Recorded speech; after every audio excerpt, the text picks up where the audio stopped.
Welcome, everyone. I'm Monique DeVoe in the philosophy department here at Guelph, and I want to welcome you to the first in a series of talks on the ethics and politics of food, which is an interdisciplinary paper series that features talks by Guelph researchers.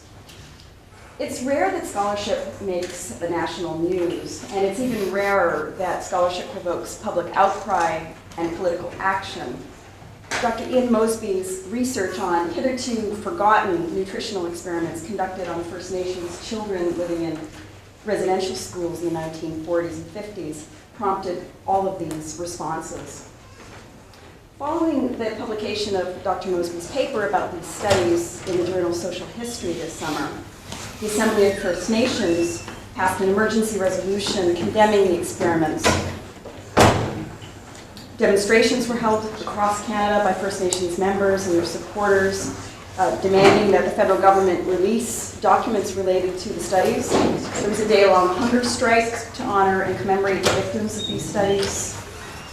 And more recently, a group of leading Canadian bioethicists called on the government to establish an inquiry into these experiments, or at the very least to extend the mandate of the Truth and Reconciliation Commission into residential schools. That commission, for those of you who are following it, is scheduled to conclude next July, and so there's been a move afoot to extend the deadline in order to incorporate this really important and disturbing research about nutritional experiments.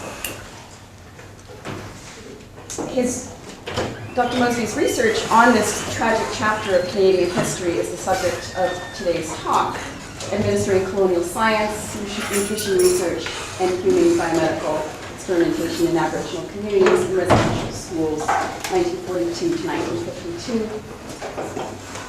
Before I ask you to join me in welcoming him, I want to mention that the second talk in the Ethics and Politics of Food series will be by Dr. Carrie Prybish from the Department of Sociology and Anthropology, and that is on global labor, the local food movement's blind spot. That will be on October 9th, if there's something circulating about that. So please join me in welcoming Dr. Ian Mosby.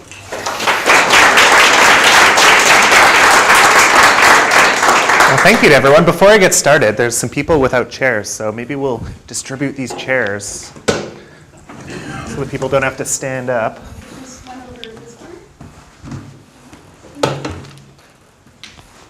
For the people on the internet, this is exciting musical chairs aspect of the presentation.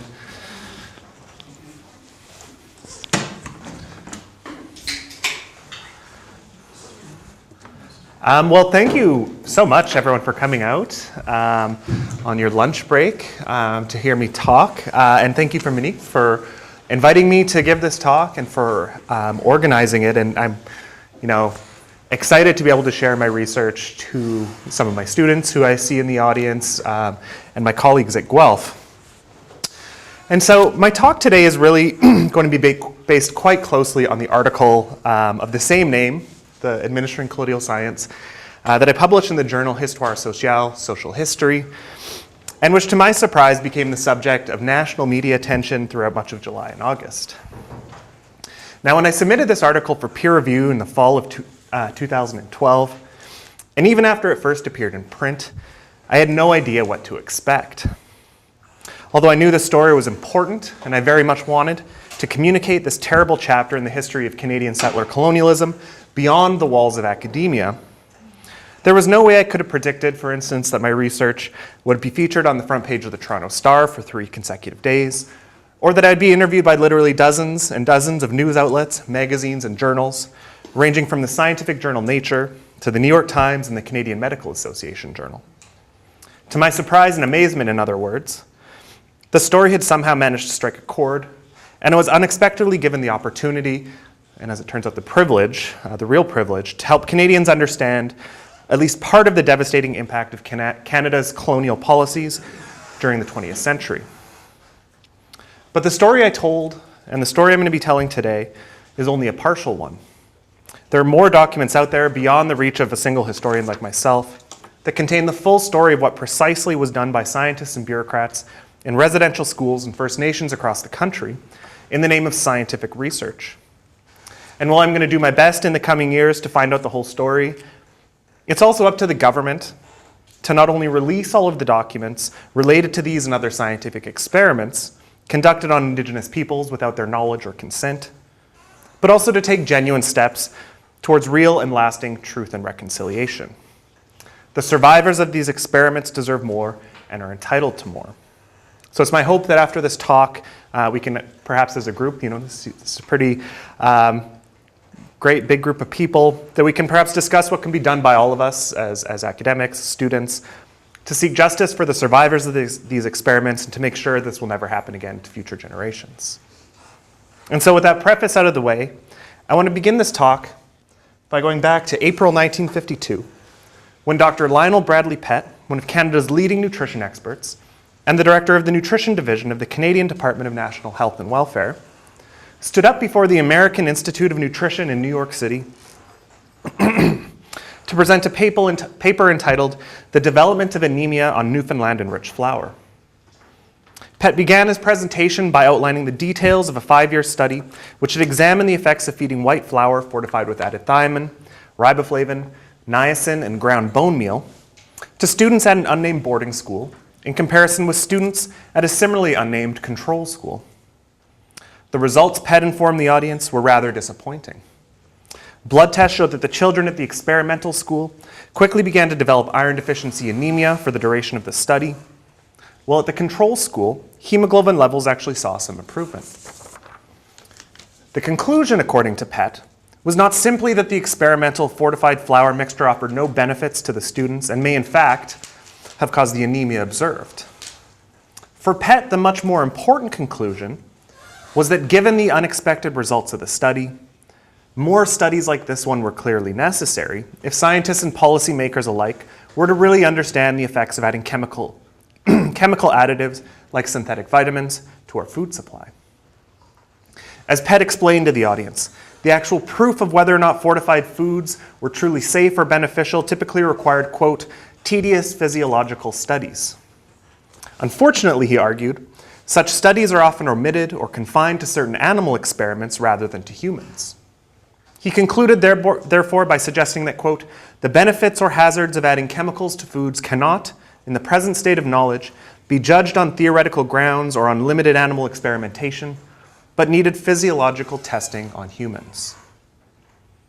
Of course, what Pett neglected to mention to his New York audience was that his experiment on the Aboriginal students of the St. Mary's and St. Paul's Indian residential schools was largely made possible because of his access to a population of chronically malnourished and vulnerable children who, as wards of the state, had little say in the quality of their diet or whether or not they participated in the study at all. Nor did he mention that the success of the study depended on the fact that so-called controls and experimental subjects were being fed diets known to be nutritionally inadequate for anywhere between 2 and 5 years, and that they were being actively denied certain elements of their basic dental care so as not to interfere with the experimental data being collected. Now, when I first stumbled across the records of this and other scientific experiments conducted between 1948 and 1952 in 6 Indian residential schools while doing doctoral research, I was immediately taken aback. The systematic and widespread physical, sexual, and psychological abuse faced by the Aboriginal victims of Canada's Indian residential school system is well known. But when I began further research into these experiments, I was genuinely surprised when I was unable to find additional scholarly accounts of this particularly disturbing instance of exploitation and neglect of vulnerable children at the hands of the federal government.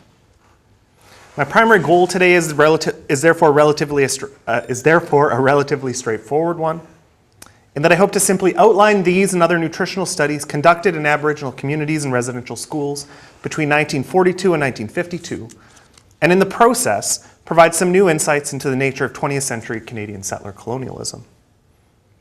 But in addition to simply telling the story of these experiments, I want to argue that while bureaucrats, doctors, and scientists like Pett seem to recognize the problems of hunger and malnutrition in Aboriginal communities and residential schools during this period, they also increasingly came to view Aboriginal bodies as quote-unquote experimental materials, and residential schools and First Nations as kinds of laboratories that they could use to pursue a number of different political and professional interests.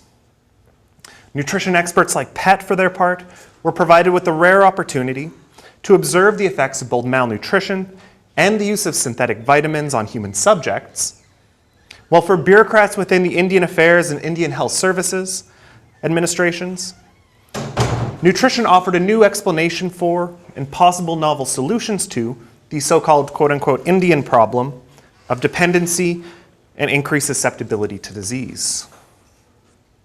This convergence of professional interests led to nearly a decade of studies and experiments on Aboriginal peoples, almost undoubtedly without their informed consent or knowledge, that did little to alter the structural causes of malnutrition and instead provide a disturbing window into the exploitative nature of Canadian colonialism during the middle decades of the 20th century.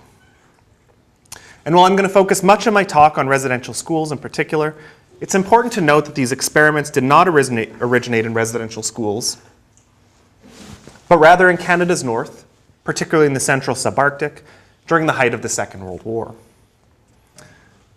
This period was, as it turned out, one characterized by considerable food insecurity, hunger and malnutrition in the north, as Indigenous peoples became increasingly alienated from their traditional lands and resources in the face of a range of political, ecological, demographic, and economic changes, many of which were the outcome of a broader loss of Indigenous sovereignty over the basic means of subsistence in the north over the preceding 50 or so years. Perhaps most importantly, however, it was a period that came after more than 2 decades of cutbacks in government spending on emergency food relief to Indigenous peoples, as well as a complete collapse of the fur trade economy following the loss of European export markets during the Great Depression and the Second World War. It was in this depressed economic context that a group of scientific and medical researchers, you can see here, set off on a March 1942 expedition to a number of Cree First Nations in northern Manitoba. The team included such figures as Dr. Percy Moore, the Superintendent of Medical Services for Canada's Federal Indian Affairs Branch, and Dr. Frederick Tisdall, Canada's leading nutrition expert and the co-inventor of the infant food pablum. Almost immediately upon arriving in the communities of Norway House, Cross Lake, God's Lake Mine, Rossville, and the Pas, the research team was confronted with widespread and often readily visible signs of malnutrition. At both Norway House and Cross Lake, for instance, the team reported that, quote, while most of the people were going about trying to make a living, they were really sick enough to be in bed under treatment, and that if they were white people, they would be in bed demanding care and medical attention. They also found that many elderly residents were, quote, almost starved and were plainly not getting enough food to enable them to do much more than keep alive. Well, the leaders of the First Nations visited by the research team attributed the poor health in their communities to a recent economic crisis caused by the collapse of fur-bearing animals, fish, and game in the region, combined with nearly a decade of cuts in relief provisions by the federal government and in declining fur prices. The researchers saw things differently. They agreed that the communities visited were facing a malnutrition crisis, but they also felt that nothing could be done until they had a chance to study the problem further. As Percy Moore would tell a House of Commons special committee in May 1944, quote, as a result of the survey, one of the first steps considered necessary in any program to improve the health of the Indian through better nutrition was to demonstrate whether the provision of some food substances or food factors found lacking in the diet would result in an improvement in health, end quote. This meant that rather than calling for immediate assistance in the form of more generous relief or increased medical care, for a community whose average caloric intake, according to the researchers themselves, was under 1,500 calories per person, near starvation levels for a community whose economy depended on hunting, trapping, and fishing in an already unforgiving northern environment. Moore and the rest of the research team instead set about organizing a scientific experiment on the effectiveness of vitamin supplements conducted primarily by the resident physician for the Indian Affairs Branch at Rossville, Dr. Cameron Corrigan.